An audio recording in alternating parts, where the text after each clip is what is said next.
following podcast is brought to you by patreon.com/WrestleMedia.ca. Like what you hear? Want more of it ad-free, uncensored, and earlier? Sign up today at patreon.com/WrestleMedia.ca and start getting more for as little as $2 a month.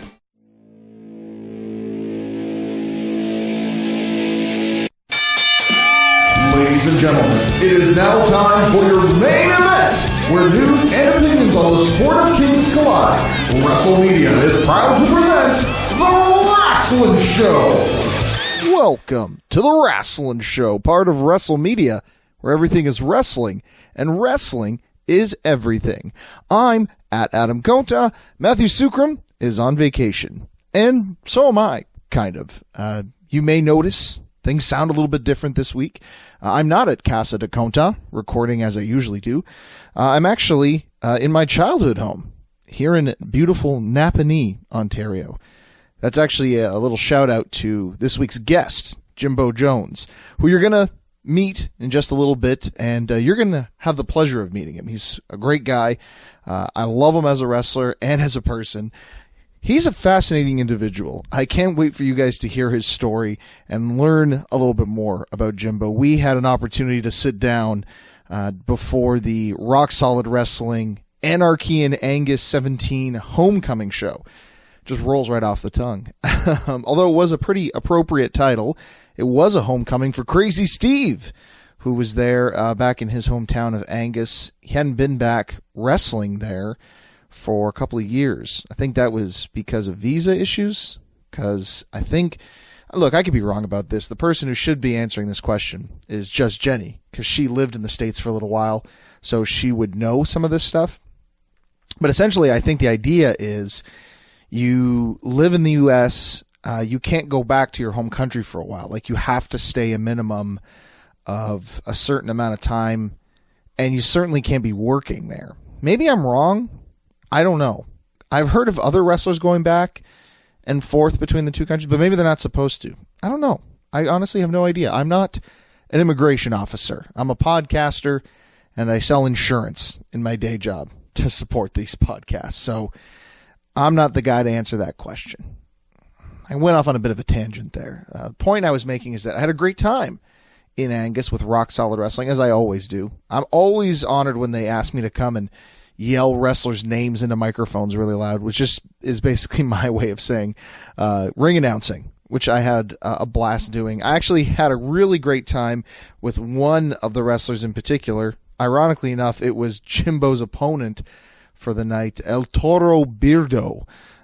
He gave me this elaborate entrance, 185 pounds of prime cut grade A beef, because he's a bull, right? It was funny stuff. But I got a little ambitious, as I sometimes do. You know, I can't just do things the way normal people do. I have to make things more difficult for myself. Can't just do one podcast. I have to do 4 of them. And I have to create an entire network for them. I can't just sell insurance in my own home city. I have to go back to Kingston, Napanee area, and all the other places I've used to live.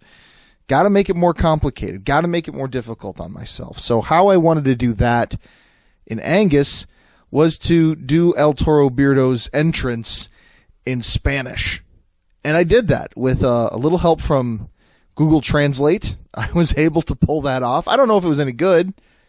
I asked the promoter afterwards what he thought of it, and he said he didn't understand why I was speaking French. I know they're very similar languages, but I don't know if that meant I did a good job or it meant I did a bad job. But I'll let you be the judge. We did take a lot of video footage from the event, both behind-the-scenes stuff for the road trip and from actual in-ring action itself. And boy howdy, there was some great in-ring action. I won't spoil the surprise yet. I'll wait for you guys to check that out via our YouTube channel. And hey, if you haven't yet, why don't you go and subscribe to that? We are actually, if we haven't yet already, we're releasing a new road trip video, this time looking at Michael Walsh and I and our adventures at Ring of Honor and their summer supercard event in Toronto. That was day 2 of our 4-day adventure that was SummerSlam weekend. I remember I had such a great time during the event, and you'll see that in the video. And as you know, you may have heard me talk about on prior episodes of the Wrasslun show, the Ring of Honor show had my favorite match of the entire weekend. So it was a great time. I can't wait for you to see the footage we took, and to actually watch a wrestling show in Madison Square Garden, Maple Leaf Gardens, pardon me, the Canadian equivalent of Madison Square Garden. It was a big deal for me. So go check that video out if it's up. If not, just wait a day. If you're, you know what? No, it's up. It must be up because we usually release our YouTube videos to the public on Thursdays. And if you are a member of our free public who listen to this for free at WrestleMedia.ca, it'll already be up by then. So just do yourself a favor, subscribe, and hit the notification button so that when we release a new video, you'll be notified about it. Okay? Is that a good deal? I think that is. Maybe you disagree with that statement. If that's the case, let me know about it via our social media. We do have all kinds of social media, Facebook, Twitter, and Instagram, all at WrestleMedia.ca. Subscribe to those and let us know what you think. Let us know what you think of the podcast. Let us know what you think of the interviews. Let us know about shows you want us to go to, because we also go on the road. Like I said, we were in Angus this past weekend for Anarchy in Angus. This weekend, we're in Cornwall, Seaway Valley Wrestling. First time I've ever gone. I'm looking forward to it. There's a ton of great matches on their detention card. Stu Grayson is going to be in the main event, as is his tag team partner, Evil Uno. He will be wrestling against Space Monkey. That's going to be a match that you don't want to miss. I think the match I'm looking most forward to on Saturday is Holden Albright against James Stone. Only because I know for a fact that these are two of the hardest hitting wrestlers on the indie scene. I don't know if there's going to be anything left of these two men once they're done. It's going to be a great time. If you haven't got your tickets yet, go get them. You can find the links over at WrestleMedia.ca. Just click the On the Road button. Okay, now that we've gotten all of that rigmarole out of the way, let's talk about Jimbo Jones. Jimbo is a guy that I first saw while he was working for Rock Solid Wrestling, and I remember he was in a 6-person tag team match. And it was one of the most entertaining things I'd ever seen. Just this tall, gangly guy who looked like just the whitest white meat baby face that you'd ever seen. But he drew such sympathy and empathy from the crowd. They really loved him and they really wanted to see him win. His new character of Gigolo Jimbo Jones surprised me. I saw him do it once before, but he didn't really get a lot of ring time with it. Here he had a full match against El Toro Beardo, and, you know, I'll be honest with you, I think he was meant to be the babyface in this match just because of the way he looks, but I think that character actually turned him into a bit of a heel on this show, and it was entertaining. I might like Jimbo Jones better as a heel than as a babyface. Did I say that? I never thought I would say that. And once you get to know Jimbo Jones, you'll know why that reaction surprises me. So without further ado, allow me the pleasure of introducing you to Jimbo Jones via our conversation at Rock Solid Wrestling. Enjoy. All right, you got to start off by telling me about your tattoo. So that is the logo of a place I used to work. I used to manage it. It's called Cheese's Murphy. It's a late-night grilled cheese restaurant in beautiful Waterloo, Ontario, Canada.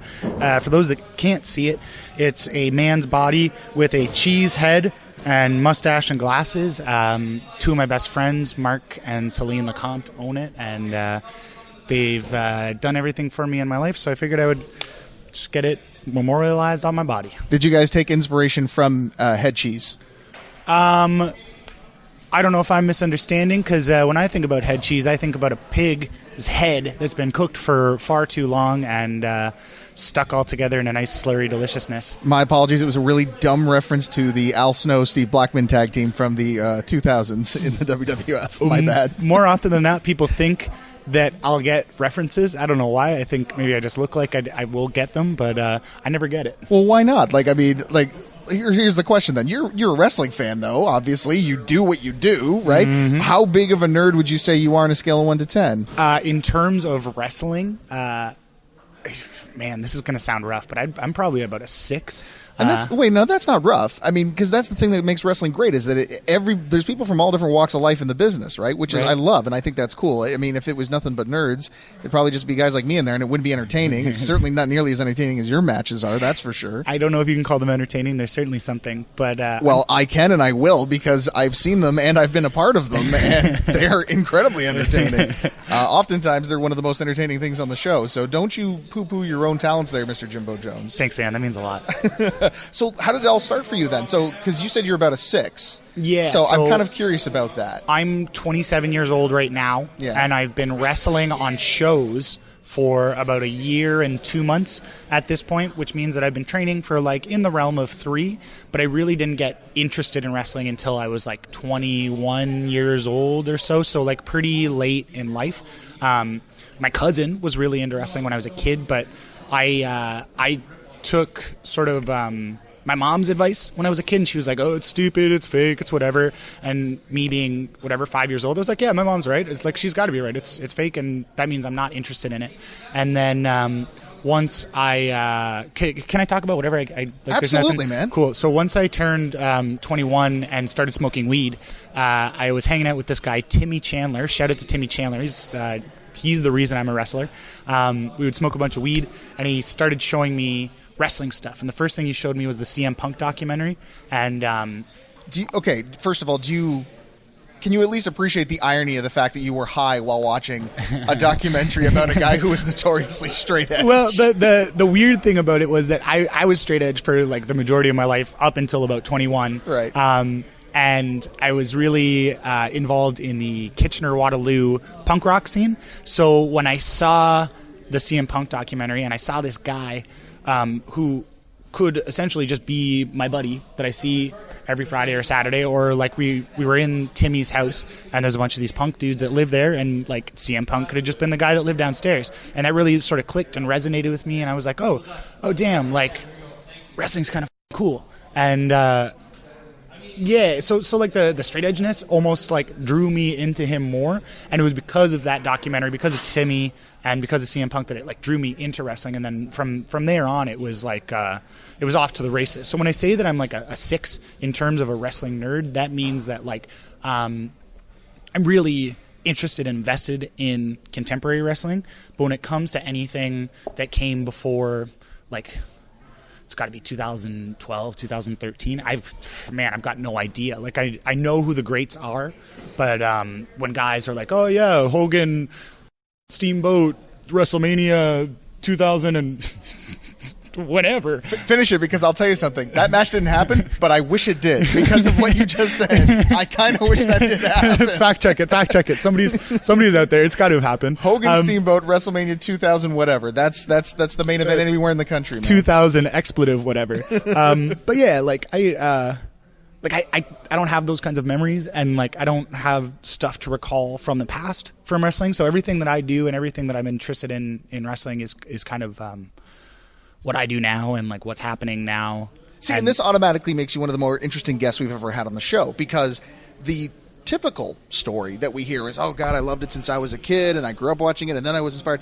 And here you're a guy that like, I wasn't into it at all. And I hated it. I thought it was stupid.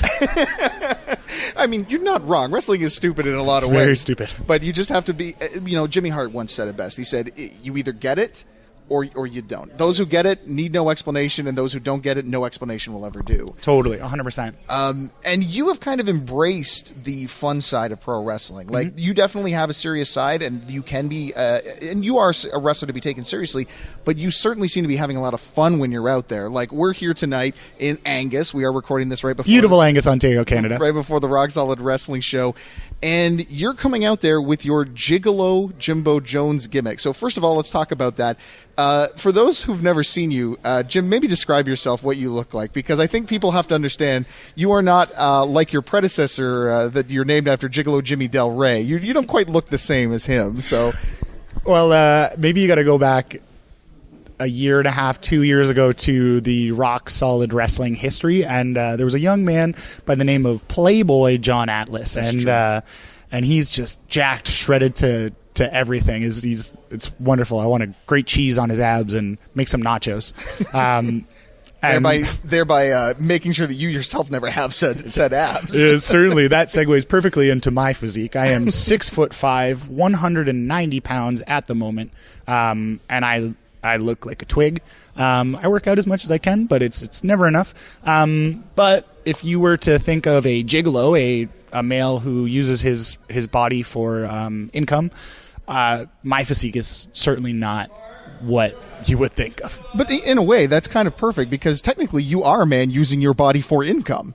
You are getting paid to wrestle tonight, and you are using your body to wrestle. It's not false, but coming back to like the fun side of wrestling, I think that's what's fun about this character. I don't do the gigolo Jimbo Jones too often. I just do it with rock solid wrestling, and the funny thing is that I'm delusional. I think that I'm the Playboy John Atlas. That I'm jacked and shredded, and everybody wants a piece of me. When in reality, I'm just a goofball out there, dressed up in his tie-dye tights and fuzzy pink boots and big stupid face. You are everything that I wanted to be when I started training to be a wrestler. Like, you don't even know this, but this is the truth. You're everything that I wanted to be, and now that I get to go and kind of vicariously live through you out there. And I think that a lot of people feel that way. A lot of guys who might come to the show might see a guy like you and go, oh, I can relate to that guy. I can relate to being the guy that wants to be out there, but maybe I just couldn't do it, but he did. Yeah. Like, I mean, you must have people, you ever have anybody come up to you after a show and be like, oh my God, like, I relate to you, or oh my God, I love watching you wrestle, you inspire me. Like, you must get fans who say that to you. I get that with a lot of kids, a lot of high school age kids that want to get into wrestling. They see that in me, and that's something, like, wrestling is obviously a body business, and you've got to have a particular physique. And I guess in contemporary wrestling, it's not such a big deal. It's not that big a deal as even if it was like at the start of the 2000s. The business has changed a lot since Hogan Steamboat, WrestleMania 2000, whatever. Oh, that was a classic 5-star, baby. But yeah, you got to have a body in some sense. But the fact that I don't look like Playboy, kids kind of do really latch onto that. Like, that could be me. He did it. Maybe I can do it. Which is fun. Like, more often than not, like, I shine the best when I'm getting my ass kicked and I'm just trying to get people behind me. And I think a relatable babyface, a relatable good guy is a good guy. So, did you ever worry about that? The fact that you have a very different physique from the, prototypical pro wrestler? Did it ever discourage you or ever make you think that it wasn't something that you were going to be able to achieve because of that? Yes and no. I think that my biggest issue right now is my physical strength. That's the thing that holds me back the most. And like, I don't know, I'm a big, stupid, goofy, fun guy, and I'm rather charismatic, and that's my biggest strength that I have. And they always say that you can teach someone to wrestle and you can teach someone to be physically fit and muscular, but you can't teach someone charisma. So in that sense, I have a leg up on, I think, a lot of people. So it's just a matter of time until I can get to a point where I'm like physically strong enough or physically fit enough to be like the guy. But on a day-to-day basis, I don't let it get me down, because when I'm wrestling, I spend a lot of time wrestling. I train 3 to 4 times a week at Crossbody Pro Wrestling in beautiful Kitchener, Ontario, Canada, 69 Agnes Street. I train 4 days a week there, and I try to get to the gym as often as possible, and I'm away almost every weekend wrestling. So it's not like it's a part-time job. But my biggest thing of wrestling is that I want to have fun. And if I'm not having fun, then I don't want to do it. So I don't get too bogged down in the idea of, oh, he's not a body guy, he's never going to make it. Like, f*** you, man. I'm having more fun than you out there, and that's it for me. It doesn't matter if I'm going to make $1 million because I'm shredded and jacked. I will say I've gotten down in wrestling 2 or 3 times before, and often it's because I get told about my physique and how it holds me back. But that always comes from a place of good intentions and love from the guys that I am very fortunate to have in my corner. So like some of the veteran guys, Jake O'Reilly, specifically, he's given me a lot of that I look like a string bean. Sorry, I keep swearing so much. It's all good, man. Yeah, that's why we don't do it live. He gives me a lot of for that, but I know that he wouldn't be giving me if he didn't care about me and didn't want me to succeed. So, like, man, I don't know. In the moment, I'm having a lot of fun. I make a little bit of money. I could make enough money to pay for gas and maybe buy a hamburger on the way home. And that's better than a lot of guys. It's for real. And if I stick with it, a body will come. Because, I don't know, I lift weights and I like doing it. And who knows? We'll see. We'll see what happens. What are your goals? Like, do you have a particular, like, your sights set on something in particular, or are you just kind of down for enjoying the ride right now? Like I said, my biggest goal in wrestling is to have as much fun as possible. So the moment when it's, like, not fun for me, and don't misconstrue that, it's not always fun. When it sucks, it really, really sucks. But when it's great, it's the best feeling in the world. So I just want to keep having as much fun as I can. And I think that this is a bit of a byproduct of not having been a childhood wrestling fan. Like, the WWE is not like this this goal that I reach for all the time. I don't know, if they were like, hey, buddy, we're going to give you a bunch of money to wrestle for us, I obviously wouldn't say no, but that's not what drives me. I really like the relationships that I've been able to build with people. I love the fun that I'm able to have. I love the places, especially all around Ontario, that I've gotten to see. And really, that's my goal, is to have as much fun as possible. Right now in my real life, I am going to school to be a high school cooking teacher. And so that keeps me really, really busy. But in the summer of 2021, I think I'll have the summer off of school. So I want to do one of the Northern Hell tours that Chris Thorne of CWF Wrestling in St. Catharines, Ontario, beautiful St. Catharines, Ontario, that he does. And, like, that's a goal. I guess I'd like to do a Hell tour. But other than that, man, I just want to hang out with my buddies and have fun and like, I don't know, get people to cheer. You talked about some of the times that it was really, really bad, and it made you kind of maybe question whether it was worth it or not. Tell us about one of those times. Like, was there ever a time that you could think of that was just so bad that you were like, oh, man, I don't know if this is worth it, or just even made you doubt yourself a little bit? Because I know you're a pretty positive guy. Yeah, I would say I'm a very positive guy overall. In terms of the bad times,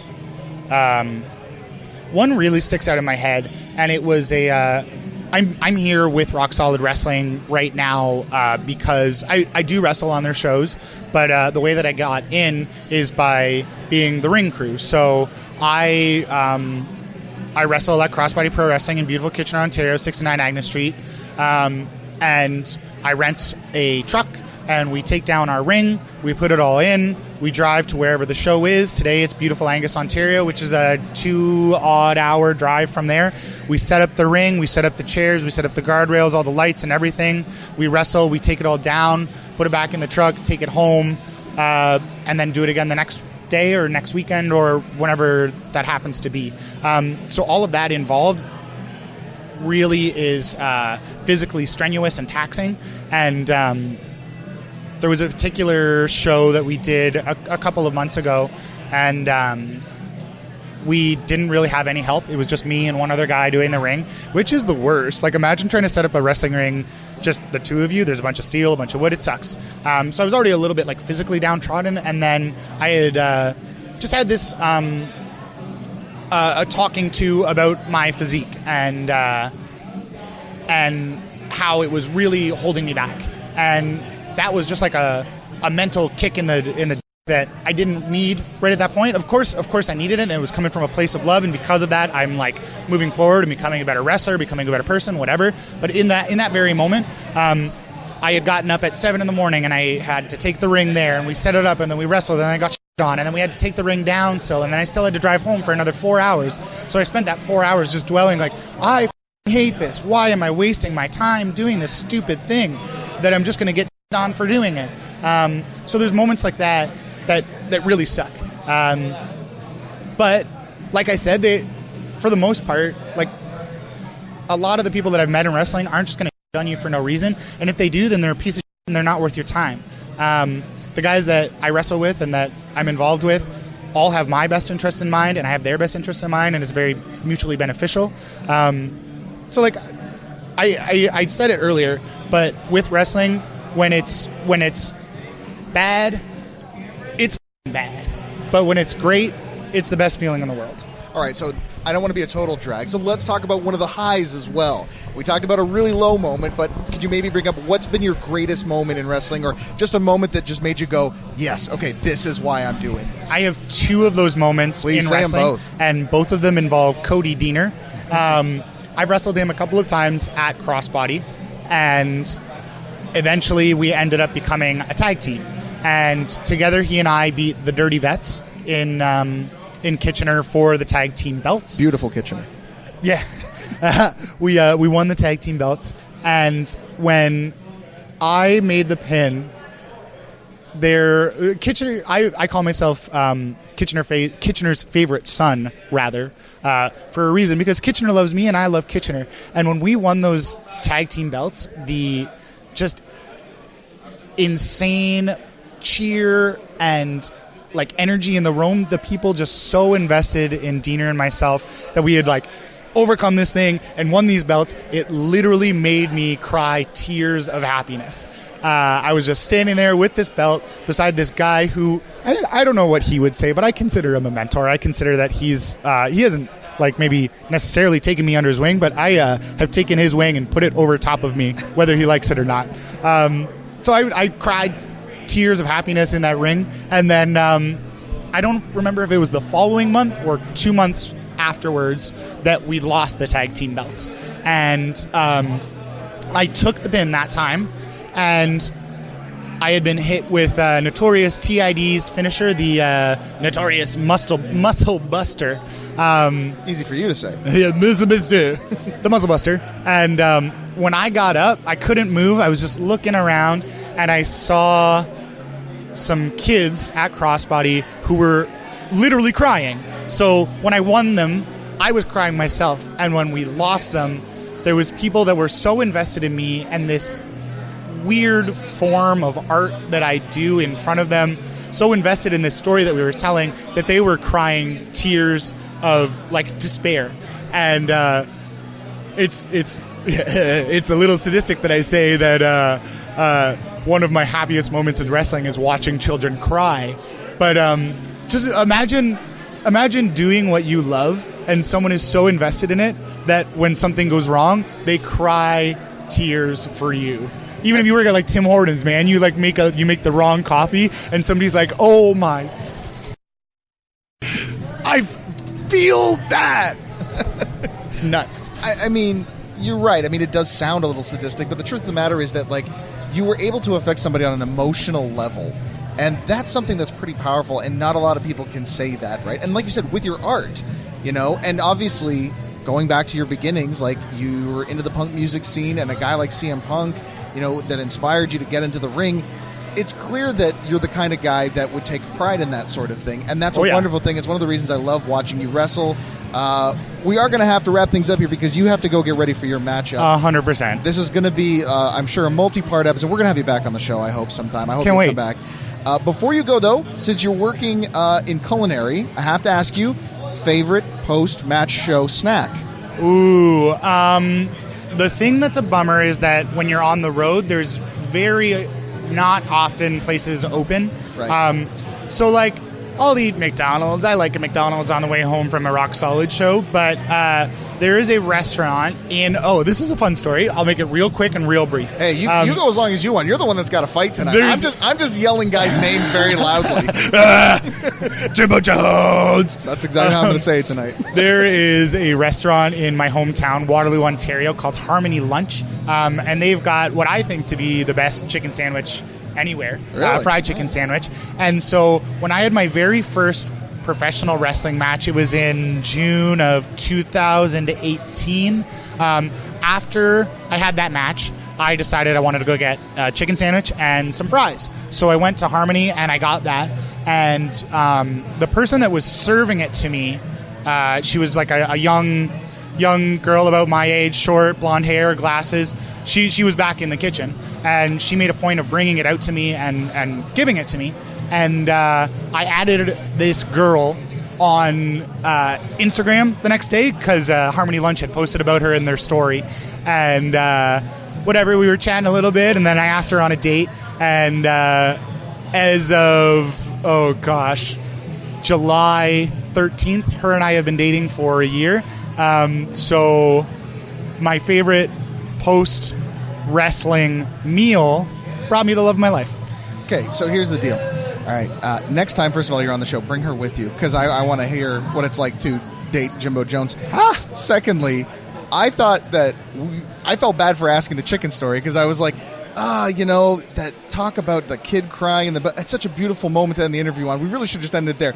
And yet you topped it by talking about how pro wrestling and a love of chicken sandwiches brought you to your love, which is kind of the best way to ever end it. So I'll just say this. Everyone knows there's a new Chick-fil-A opening up in Toronto. Watch your back, Chick-fil-A, because Jimbo Jones and what's the name of that restaurant? Harmony Lunch. Harmony Lunch are coming for you, brother. Mother heckers. Jimbo, quickly let everybody know where they can find you, where anybody can book you, where they can get a hold of you, where can they find you? The only place worth finding me is on Instagram at Jimbo Jones PW. I am Jimbo Jones, the good boy, Kitchener, Ontario's favorite son, and this was amazing. No, you were amazing, Jimbo. Go get him, Gigolo. Yeah. Hey, this is a commercial for patreon.com/WrestleMedia.ca, where you can get early access to episodes of your favorite WrestleMedia shows, get full uncut and uncensored versions of your favorite shows, and more. Don't want to hear this commercial on your podcast anymore? Sign up at our main event tier and get these episodes ad-free. Want to hear your own commercial here instead of ours? We've got tiers for that too. Visit patreon.com/WrestleMedia.ca and join the WrestleMedia revolution today.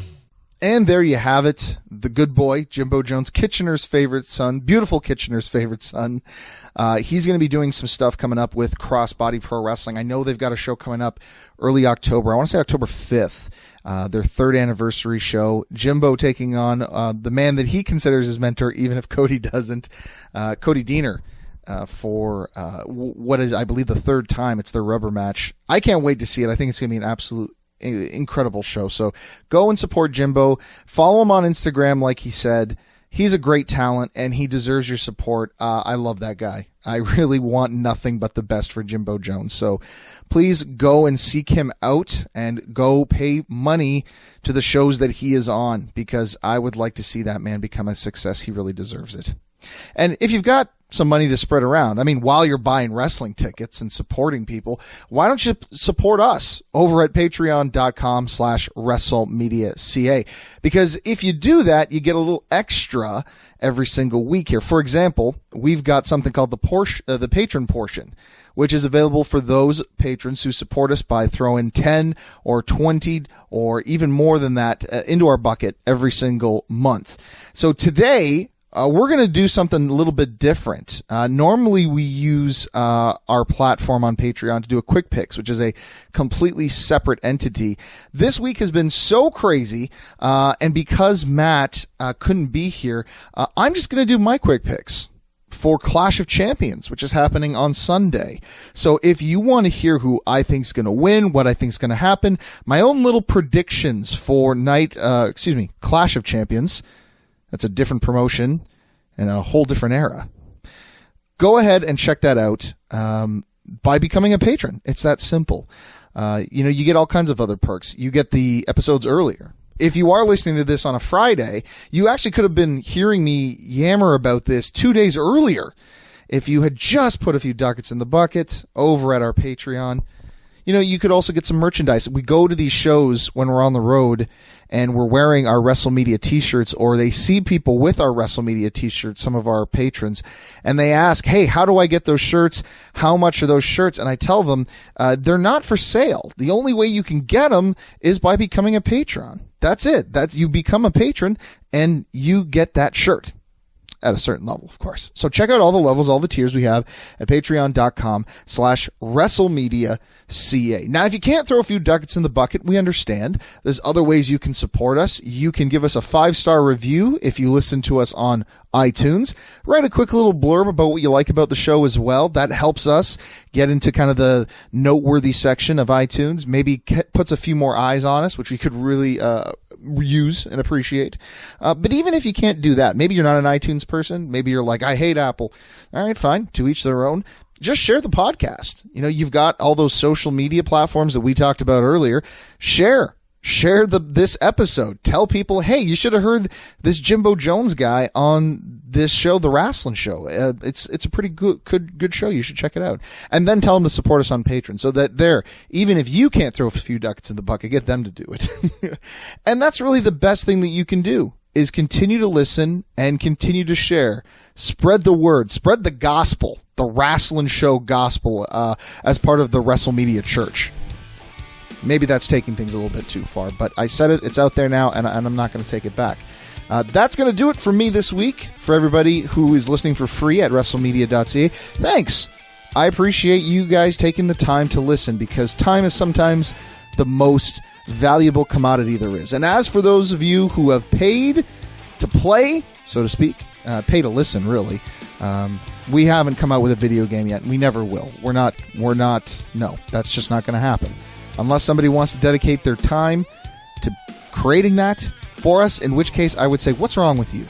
You have so many other talents. Please don't waste your time and energy on creating a video game for WrestleMedia. But I'm getting ahead of myself and off track. What I'm trying to say is, whether you've put some ducats in the bucket or you're just listening to us for free, I appreciate the fact that you did that. I appreciate the fact that you took the time to listen to us. It means the world to me personally, because that's the reason why I do this. That's honestly the reason why I do it. So thank you for giving me purpose to have a microphone in my hand today. It means a lot to me. Thank you so much. That's the bottom line. And until next week, on behalf of WrestleMedia, I'm at Adam Conta saying, you know what to do. Listen, share, subscribe, repeat. This has been a presentation of WrestleMedia, where everything is wrestling and wrestling is everything. Here's what you're missing out on right now over at patreon.com/WrestleMedia.ca. It's funny, because one of the biggest gripes I have about next month's offering from WWE, Hell in a Cell, is that they don't take the time to build up to these matches and make them mean something. But this year, there are several matches I could look at going, yeah, that fits. That fits as a Hell in a Cell match. You have Daniel Bryan come out and help Rowan win, and turn out, nope, I was with him the whole time. We tried to kill Roman Reigns. Yeah, okay, that's a reason to fight a guy in a Hell in a Cell match. You tried to kill me. That's a pretty good reason. Want more? Sign up now at patreon.com/WrestleMedia.ca.